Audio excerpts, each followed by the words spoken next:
This is Tempest Tossed, Conversations on Migration and Mobility, and I'm Alex Aleynikov.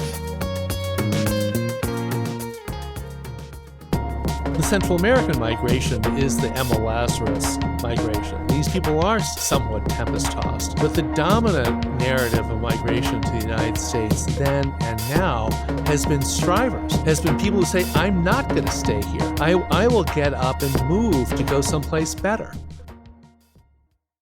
Okay, I'm here today in the Dodge 112 studios with Roberto Suro, who's a professor at the University of Southern California, and he has appointments at the Annenberg School for Communications and Journalism and the Saul Price School of Public Policy. He's also, since 2011, has been director of the Tomas Rivera Policy Institute.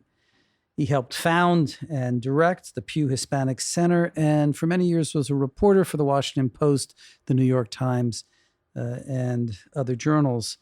Roberto, really great to have you here with us today. Great to be with you, Alex. We have a lot to talk about. Here we are just a week or so before the election. Who knew? We're back talking about immigration and caravans and things like that. So how did we get here? How is it that immigration, once again, is a major issue in the U.S. electoral cycle?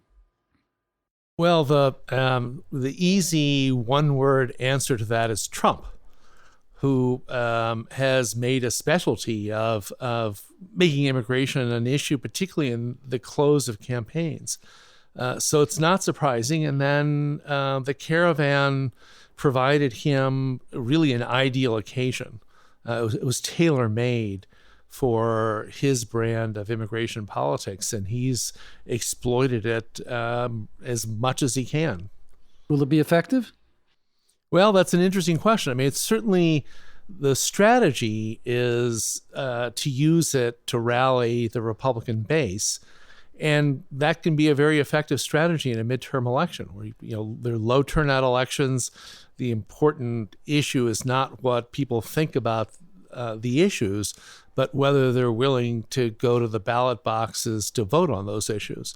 And immigration is an activating issue for a lot of Republicans. So the argument would have to be that somehow Republicans who otherwise wouldn't have voted will now come out to vote because Trump has made caravan front and center. That's the claim? I mean, that's one argument. The other is that another Trump strategy is just to dominate the conversation, just to take over, to grab the spotlight and to define the agenda. And he's very good at that. So by talking about the caravan, it pushes other stuff off. Right. So we're not talking about democratic issues. We're not talking about healthcare. We're not talking about the tax cut. We're not talking about criminal justice reform. We're not talking about all kinds of issues. Climate change. Yeah, climate change, nothing. We're talking about a few thousand Hondurans walking through Mexico. How far away are those Hondurans? At last sighting, I'm not sure. I think, still about 1,000 miles. So a good month or two of walking. Yeah, I don't actually know that the speed over ground of a migrant caravan. Not sure if it's a month. I think people were talking about less. But the point is that Trump has the benefit of talking about a huge threat, which of course is not a threat at all, but wouldn't even arrive until several weeks after the election to know whether it really was a threat. Well, it's much more effective politically when it's not here. A threat narrative grabs people when it's hypothetical, when it's prospective, when it's to come. It's when threats are real, then they can be measured. And you have something to quantify it. If you're just trying to scare people with a boogeyman, it's better that the boogeyman is vague, is off in the distance. You don't know exactly what it's going to be, so you can make it seem really, really scary. But the 7,000 people, that's maybe a large number, not when you put in the context of 1 million people getting green cards this year, several 100,000 people stopped at the border by the Border Patrol. But as a group, it looks large. But the pictures, when the press goes there, these are women and children and men who are looking for work or fleeing violence. They're not carrying guns. They're not organized in any kind of way. How is this perceived as a threat? How does Trump make that into a threat?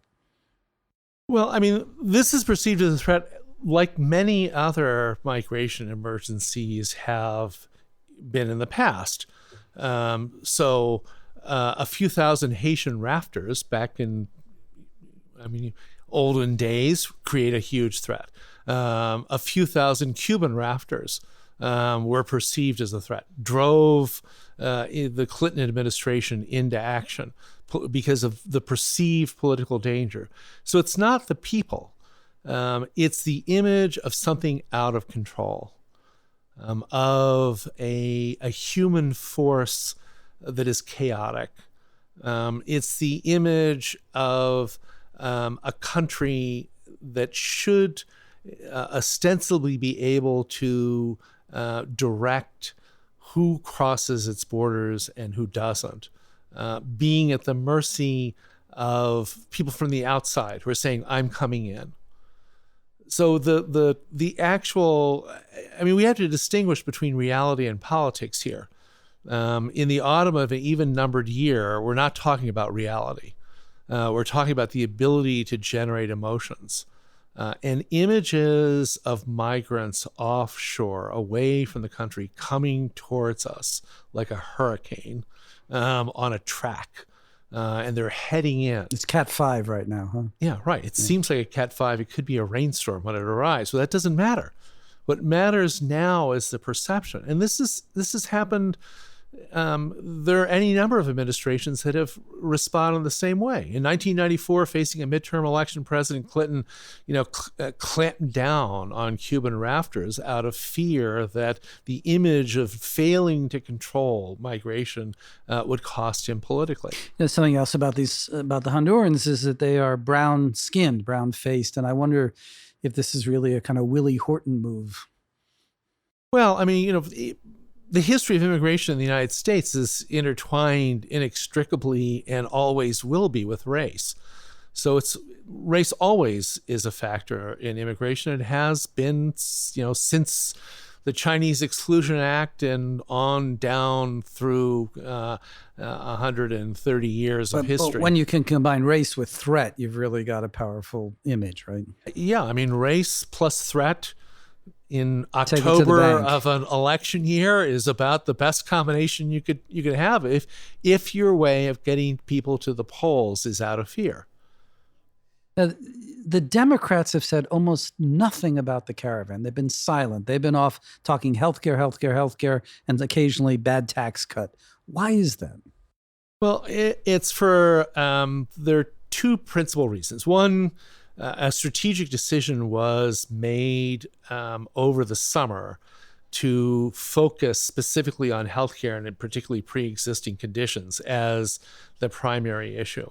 Part of that was based on a conclusion that Trump's immigration policies, including the quite cruel family separation policy that generated all kinds of pictures of children in cages and such, had really not moved the needle in terms of political preferences. The conclusion the Democratic strategists made was that immigration was not moving swing voters. So that was one idea, to put it off to the side. The other is that the Democrats really didn't have much of an argument, in part because under the Obama administration faced its own Central American crisis and did some of the very same things that Trump is trying to do. Not as extreme as family separation, but putting people in detention centers with the idea that that would deter others from coming, asking the Mexicans to get tough, which they did, sometimes quite brutally in terms of deporting people and sort of somewhat turning them over to the hands of smuggling cartels. So the Democrats really didn't have an argument, and they don't have an affirmative argument. They don't have a way of saying, well, this is what we would rather do than what Trump is doing. And so rather than fight something with nothing, they chose to change the subject. Or tried to change the subject. Right. Yeah. So so let's assume the election's over, something's happened. Maybe the Democrats have taken the House back. And now there is a push for a serious discussion about immigration in the country, if that's possible with the current administration still being there. Can comprehensive immigration reform return as a possible strategy going forward, or do we need something else? Well, I mean, my advice to immigration rights advocates would be never to utter the words comprehensive immigration and reform in that order. Just let it go. It's a dead letter. It's been beaten to death and it didn't work. So where do you, I mean, you could advocate for the same policies, just don't call it that. And also the issues that were front and center in that debate, the debates of the end of the Bush administration and in 2013, 2014 under Obama, primarily focused on the Mexican labor migration and how to channel what had been an unauthorized flow into legal channels, and what to do with the large population of people who had come out of status and were unauthorized here, how to get them on a pathway to some kind of legal status, if not citizenship. Those issues aren't the pressing issues now. The migration from Mexico is basically over. It started declining 10 years ago and shows no sign of reigniting. So let's just say it's done. So that's no longer pressing. What's pressing is a very, very different subject, which is the Central American migration. So the tools that were under debate for the last 10, 12 years really aren't relevant now. And we have to start a new debate. We still have the problem of 10 million undocumented immigrants in the United States. And I think the data now shows that most have been here for more than 10 years. Right. So that's something's got to be done about that eventually. Eventually, but they've been here for a long time and no one's done anything about it. And it really hasn't caused that much of a problem. So you're saying the problem with Central America is that this will not be the last caravan. We'll continue to see people marching. It certainly seems that way. I mean, we've had periodic surges of migration out of Central America since 2014. And there was a long migration before that. People forget that there are over 3 million people born in the Northern Triangle countries, Honduras, El Salvador, and Guatemala, living in the United States and have been for a long time. So there's a very stable, large population here. This has been going for a long time, taking different forms, and the migration's mutated under different conditions. But there's no reason to assume that this is the last of it. Are we past the beginning? I don't know. This could be the beginning of something that's going to last. I mean, think in terms of this migration's already 30 years old. The Mexican migration lasted for 40, 50 years almost. So this could have a ways to go, and the situation in those countries is deteriorating, if anything, not getting better. Okay, well, we've put huge new resources at the border, whether we build a wall or not. Apprehensions are way down on the southern border over the last 20 years, slightly come up in the last year or two. What are a set of policy options for dealing with what you're describing as this new reality of the flow from Central America? What's a rational immigration policy? Right, so rational, not necessarily politically viable, would be to start with by addressing the root causes of the migration. Start by saying we're actually kind of lucky because these are small countries with relatively small populations. So trying to get to fix the economic conditions would not be wildly expensive. Establishing a rule of law, ensuring that governments can perform their first duty to protect public safety, that could take a while. Could take 20 years because it's so deteriorated, and we're very near having failed states in some of these places where the government simply there are territories where the government is unable to guarantee an individual's safety. So that's going to take a while. And in the meantime, we have to find a way of dealing with people who are anxious to leave those places. I favor a statutory fix. Congress declaring it a special case, something that the United States has done repeatedly in the past, and to establish there are all kinds of ways of making up visas. We have an insanely complicated visa system with all kinds of categories for special cases. So creating one, Alex, you could do it.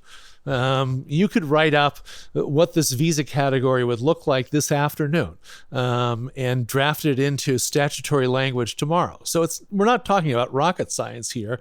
What are we talking about? 30, 40,000 people a year, maybe 50 for the first couple of years? I mean, we're talking, if you said we're going to admit 300,000 people over the course of the next 5 years, 6 years. So get rid of the diversity visa and turn it into a Central American humanitarian visa. You create a visa like category. That you write the qualifications, you create the procedures, you tell people, yes, we are going to create an orderly, legal means for you to come from where you are to the United States. And as long as you play by the rules, we're going to get a significant number of people here and at least reduce the pressure. Create an alternative to walking from Honduras to the Rio Grande. The asylum system isn't working. It's not designed for masses of people. It was designed for basically one-by-one judgments of whether somebody is worthy of humanitarian protection. It's not designed for backlogs of thousands of people. The Central Americans brought the system to its knee 20 years ago in the early 1990s. You'll remember their backlog reached almost 1 million people at one point. So, I mean, we're repeating the mistakes of the past at this point. And one way to do it is just to say, rather than trying to fix the asylum system and make it do something it was never designed to do, to say we're going outside that system entirely. We're going to create a different approach for these people. And we're just going to deal with this as a one-off. They're in our neighborhood. They can walk to our borders. There's a long history of migration from those countries to ours. Many of their families are here already. So let's figure out a way to let a good number of them in an orderly process. And we'll save money and save political angst in large measure. Roberto, we got to take a break and we'll be right back. Hello, I'm Grant Gordon. And I'm Ravi Gurumurthy, and we wanted to tell you about a podcast we co-host. It's called Displaced, and we have conversations about the global refugee crisis and ways to go about solving it. It's a podcast that's a collaboration between Vox Media and the International Rescue Committee, where Grant and I work. On the show, we have long-form conversations about topics like why we need alternatives to refugee camps, how to understand the use of chemical weapons in Syria, and what should be changed about the ways we provide humanitarian aid to displaced people. So if you're interested in these issues, subscribe to Displaced. Find us on Apple Podcasts or wherever you listen to your podcasts.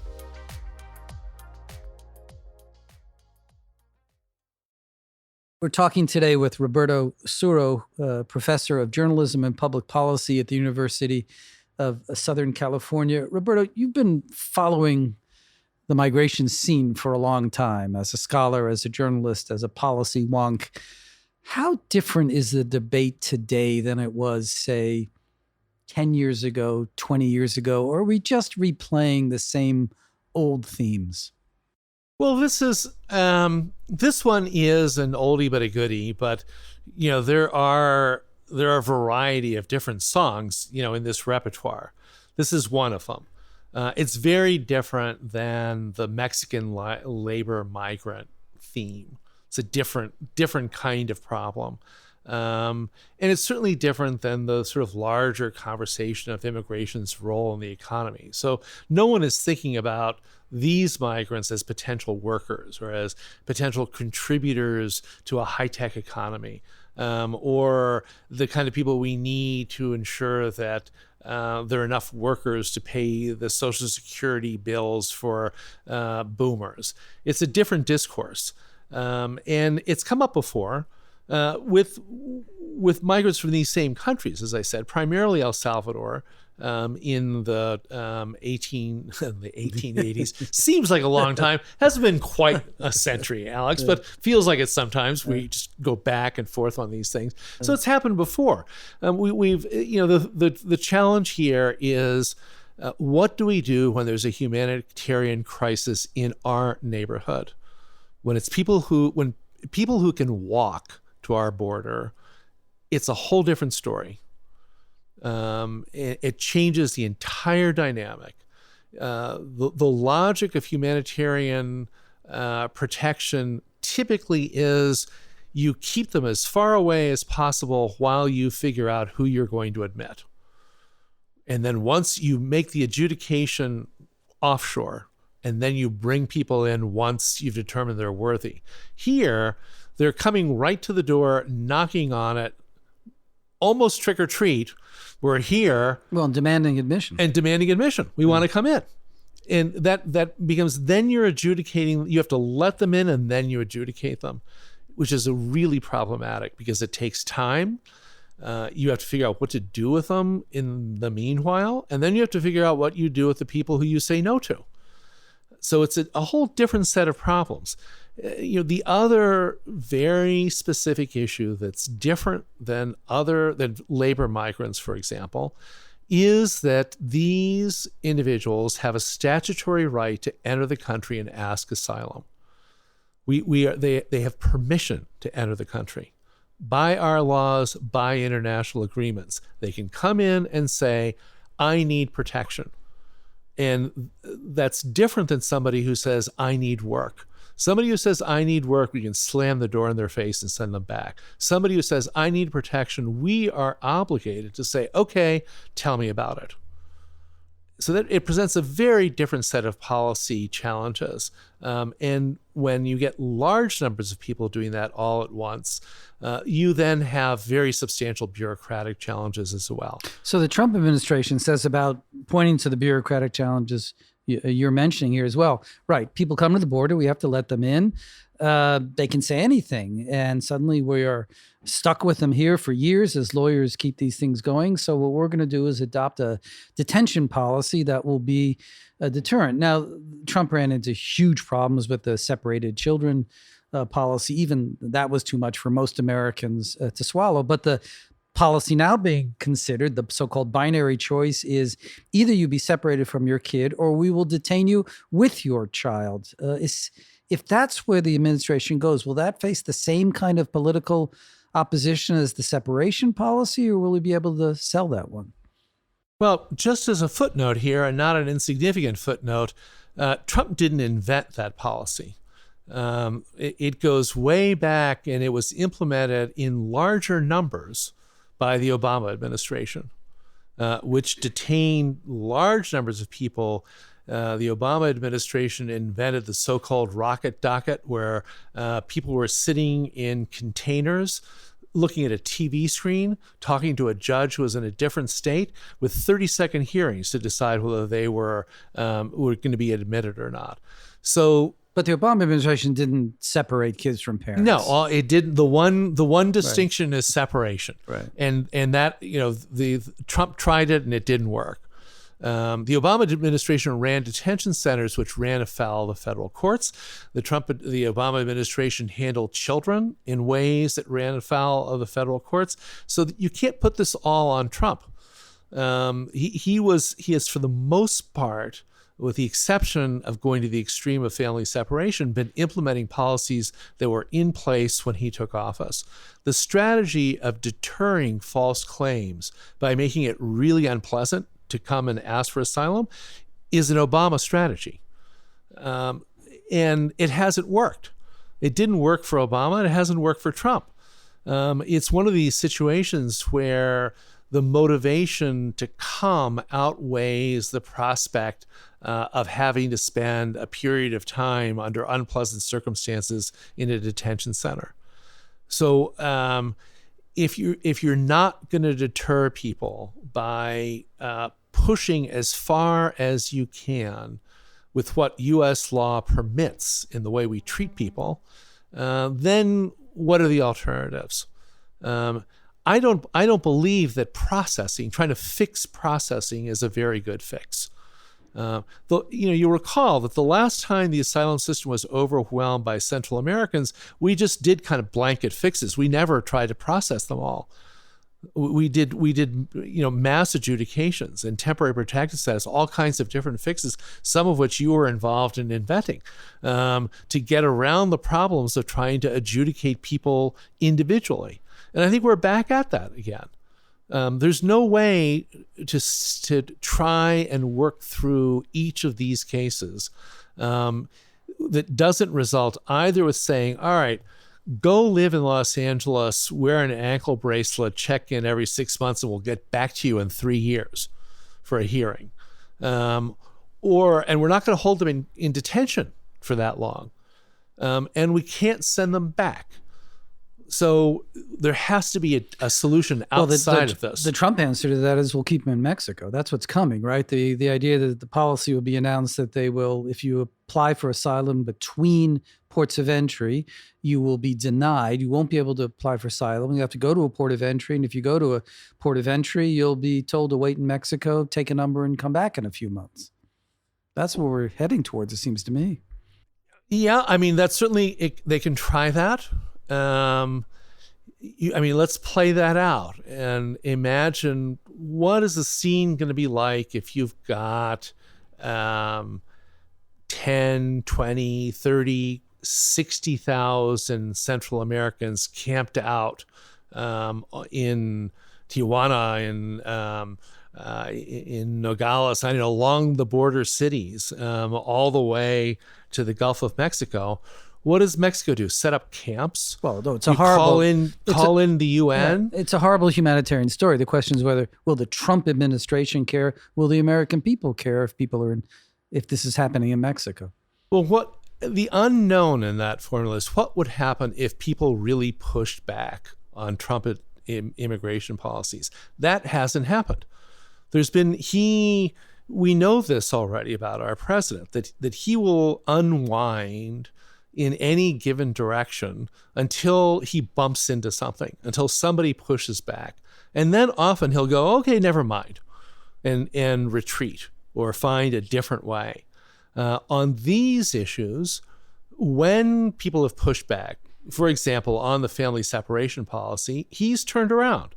There have been other issues as well. Well, there were 3 versions of the Muslim ban before he got one the court could accept. Yeah. Right. I mean, he floated the idea of drastically reducing the visas for family members and then retreated from it.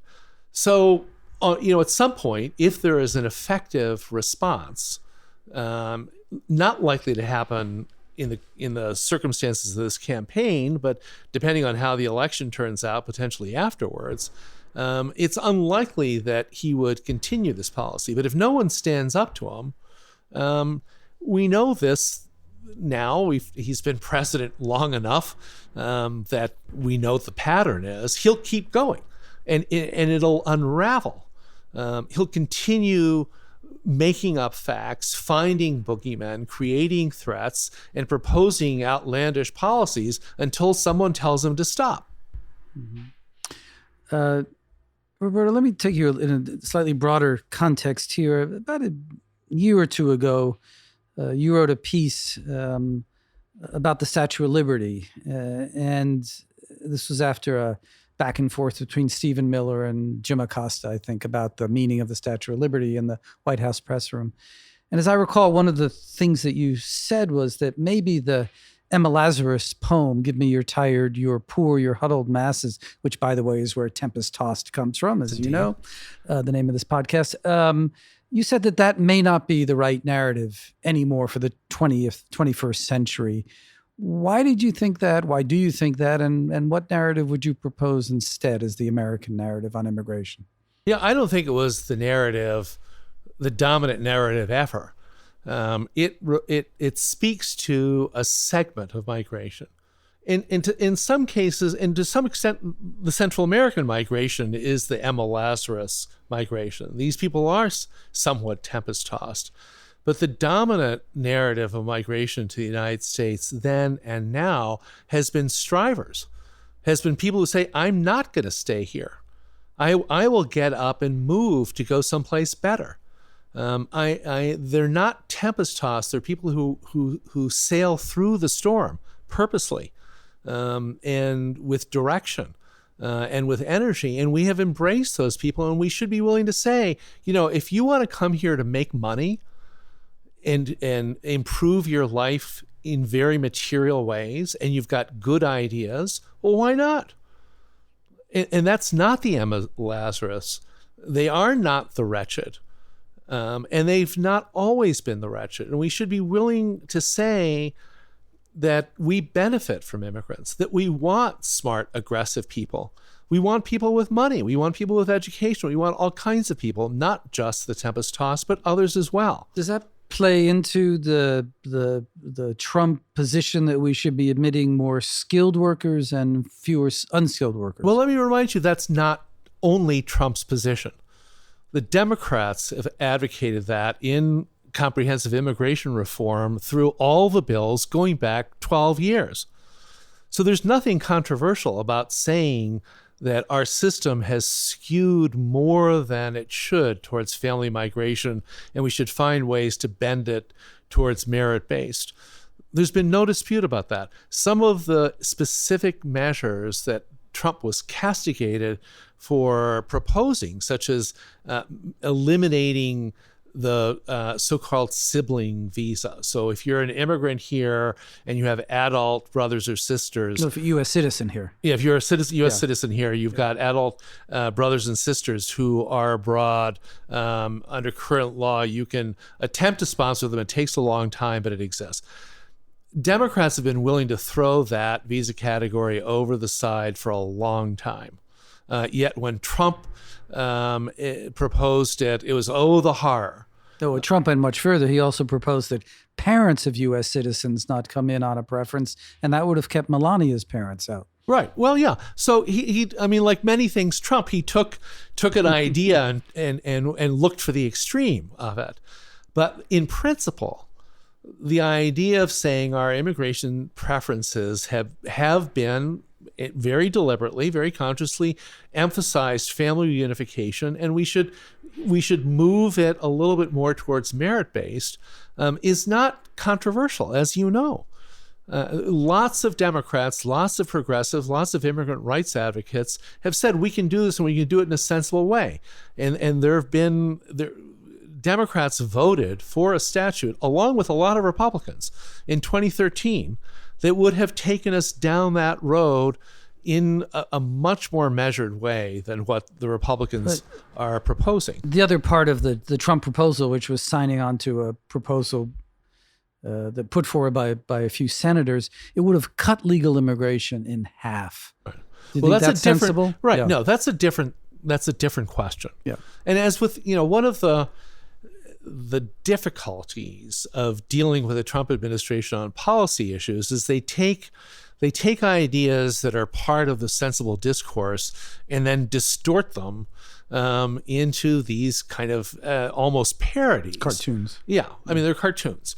So it's an absurd notion to say, all right, we're just going to cut immigration in half and not see enormous disruptions in our economy, in the ways families operate, the way universities operate.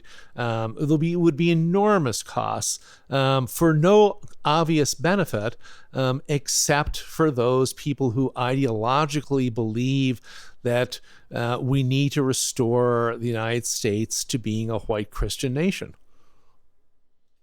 Well, on that, we'll stop. Roberto. That's a hell of a punctuation point, Alex. We'll let people pause over that one for a while. All right. But look, thanks so much for being here. Really interesting discussion. You're Come back to welcome. Dodge 112 sometime. Always. Yeah. Great. Thank you. Bye-bye. You have been listening to Tempest Tossed, a production of the Zolberg Institute on Migration and Mobility at the New School. Technical assistance is provided by Sahil Ansari at Dodge 112. Our themes were composed by Eli Aleinikoff. We would welcome your comments and suggestions for future episodes. You can reach us at tossedtempest@gmail.com. That is tossedtempest, all one word, @gmail.com.